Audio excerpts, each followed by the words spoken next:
All right, so Jamila, you are currently at Queen's University. What are you studying? I am studying human services with a minor in sociology. Okay, and what year is this for you at Queen's? I'm actually a senior. I graduate in like May 3rd. Right, and what does this graduation date like mean to you? Ooh, I can finally see the end and I'll be able to get in my work, my field of work. Okay, human and services. so you are servicing, you said your degree is in human services. Yeah. What made you want to pursue that? I just wanted to feel like I was giving back to the community, like make me feel worthy of something. I want to Okay. be able to see my work and, help people. Right, and so what past experience did you feel like you had that made you like lean more towards it?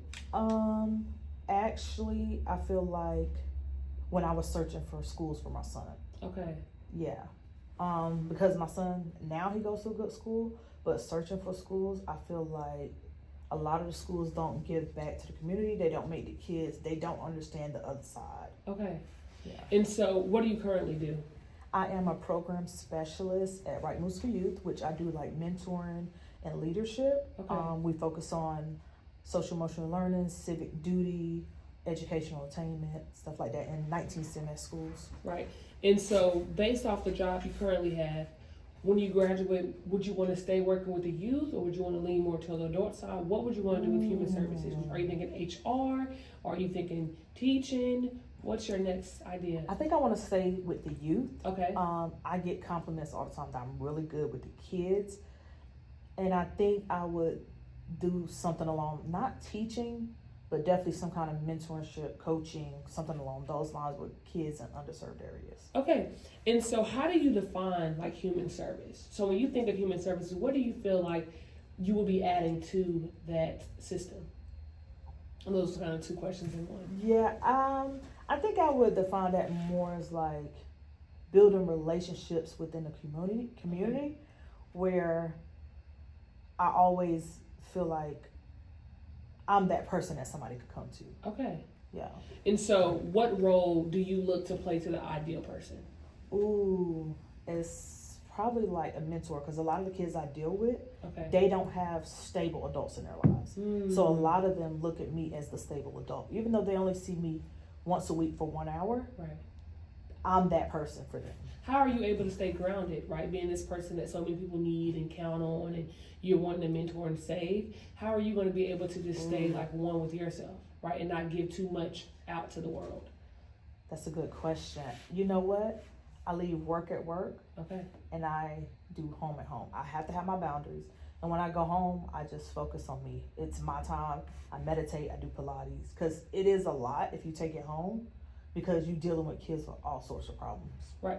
And so when you began at Queens, was human service always like the number one thing you wanted to do? Absolutely not. All right, so let's go back there. What did you think? What was you, when you first walked on the Queens campus, as a woman, a mother, a wife, right? School was probably years ago, so like fresh start and kicking in. Yeah. What did you want to do, or what did you want to be? My end goal was to be a college professor. Yeah. Okay, I see that, Dr. Ennis. Yes. Okay, that's exciting. Yeah. And so, what career goals within the human services fields that like you want to meet? Because I know sometimes we become complacent, or we'll get in certain spaces where we're not able to rise or see like leadership positions. So I know you said doctorate in education, but like, what else would you want to do with your career? Like an advocate for kids.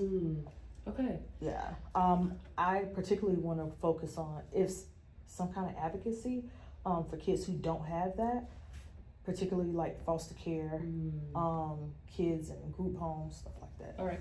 And so, let me think. What is pulling on your heartstrings to stay with the youth?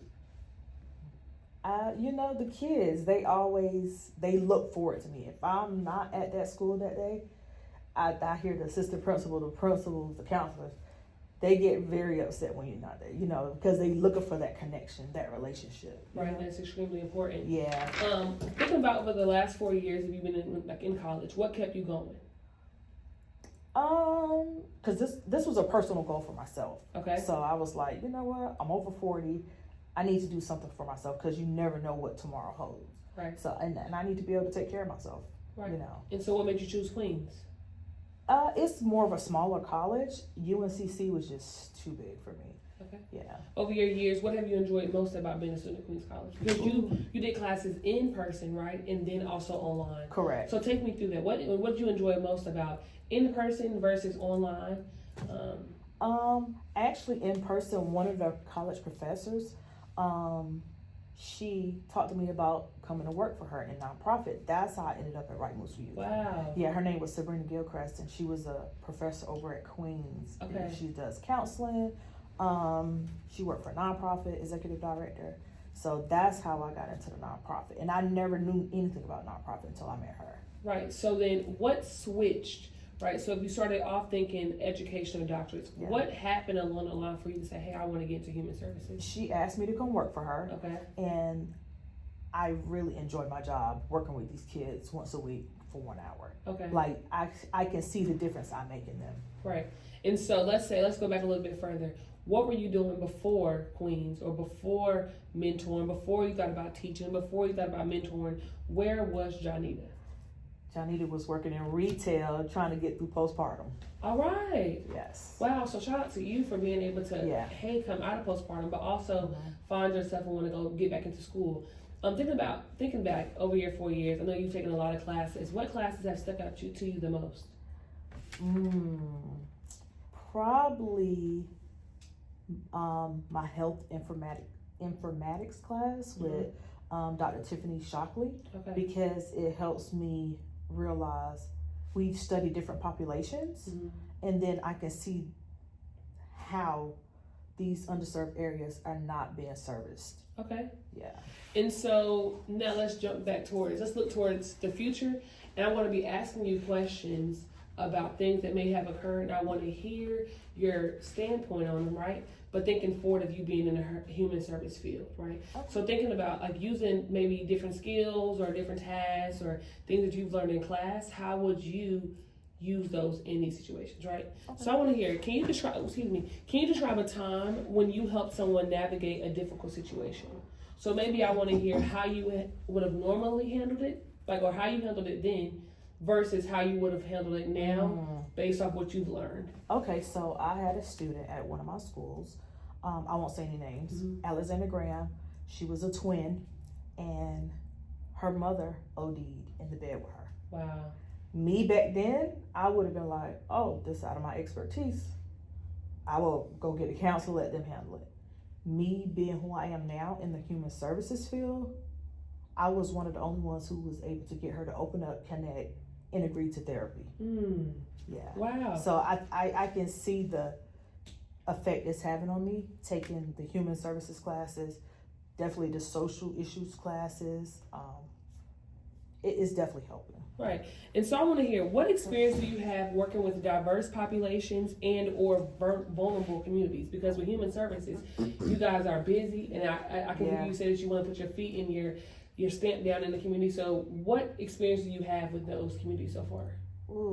So I work with a lot of African American students, Latina students, low income areas, social and emotional issues, behavior issues, all the above. Okay. Yeah. And is this an area that you will want to stay in once you receive your degree? Yeah, definitely, because as a kid, I was in this position. So I understand being in a low income area, being in the system, not having nowhere to stay and not having food. So. Okay. Have you ever had to handle a crisis situation? If so, how?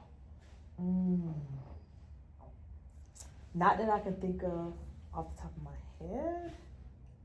I'll have to think about Maybe that. think about any family. Have you ever lost anybody, or have you had to step in for somebody, or any of your students? I mean, that OD was, kind of heavy. Yeah. So actually, yes, recently, my niece, she is 16, she tried to commit suicide by slitting her throat. So that was a crisis like the whole family had to endure. But for me, I felt like it was easy for me to handle because I work with kids like this all the time. Right. I knew not to just keep asking her the same questions. I just asked her, what does she need from us? Right. It's not hey, how you doing? It's the same questions from everybody. Like, what do you need from us? Mm. She just wanted somebody to leave her alone, let her focus 3 days, and let her get herself together. Okay. You know? And how cool is it to have those tools, right? Especially in our community, sometimes we're just fight or flight, right? So Yeah. to be going to school and learning these skills and all this stuff that you can use not only at your job, but like also at home, I know feels good. Right? Yeah, and definitely learning more empathy, because that was something I had to learn, empathy Okay. and patience over the years. What strategies do you use to build trust with your students or people around you? Transparency. Okay. I'm very open to a certain extent. You know, you gotta have boundaries with kids too, Mm-hmm. but I'm very open, realistic with them. You know, real world issues. You know? So let's think outside of, because we don't know where things may go. Right? Yeah. So let's think outside of just dealing with your students, but let's think about clients down the line. Okay. When you're with, how are you going to build that rapport with your clients? I think it would be the same thing. Okay. Transparency. You know, earning the trust of them, being very transparent, honest.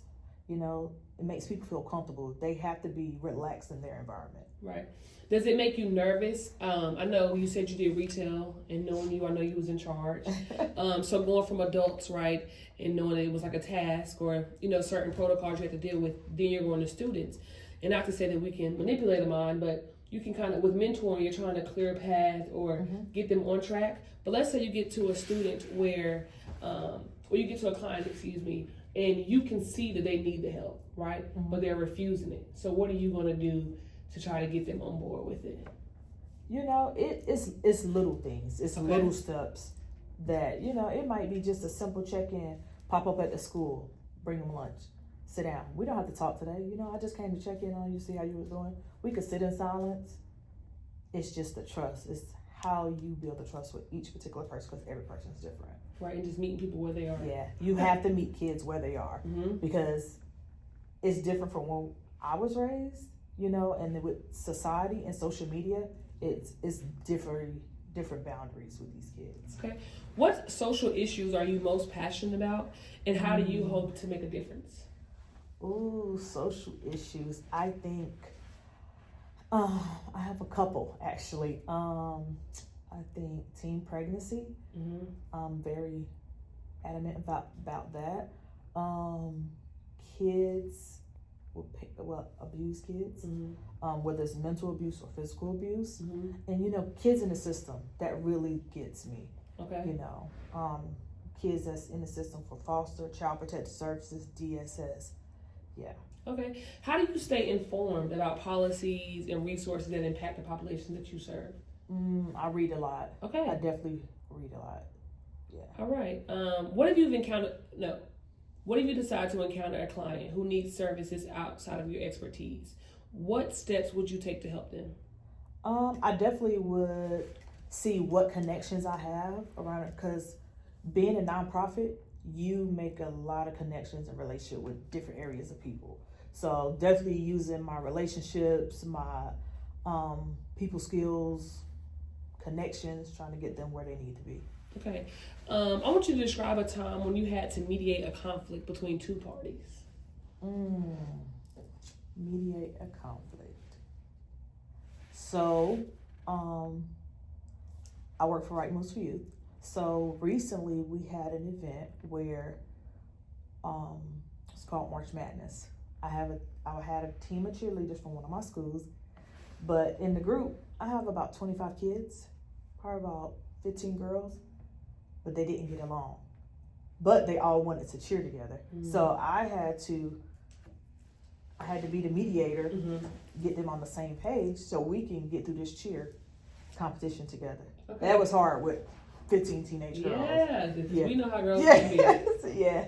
Before we go, I want you, right, just think about all that you have experienced over these 4 years at Queens, right? The ups and downs, the coming in and out, to online classes, COVID, leaving the classroom, but also think back to like what got you there, right? And I heard you say earlier about postpartum, right? And so being a mom and a wife already before deciding to go back to school for you, what would you tell that mom that's dealing with postpartum, you know, that's a wife, that's a mom, that may be a little older in age, but wants to go back into school? what would you, or what did you need to hear from somebody to keep you going? You know, somebody told me one time, don't let nobody else dictate your timeline. Take your time and do what you need to do for yourself. If it take you 2 years, 4 years, 8 years, it's your timeline. Why are you rushing because somebody else saying, oh, you got to do college in 4 years? It's my timeline. I took the time and I did it. That benefited me. Okay. I couldn't stress myself out trying to get it done in this amount of time. Like, I had to take care of myself mentally first. And so, in one sentence, tell me, what is your why?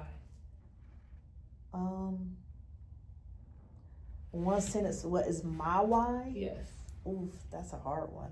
I would say my why is because I wanted to better myself. This is my own personal, I wanted to finish college for myself. Even though I'm over 40, everybody like, why are you in school? I'm doing this for me. Okay. Yeah. I want you to bask in it. It is well deserved. You have worked extremely hard. Yes. And so, thank you for allowing me to interview you today. Thank you. You're welcome.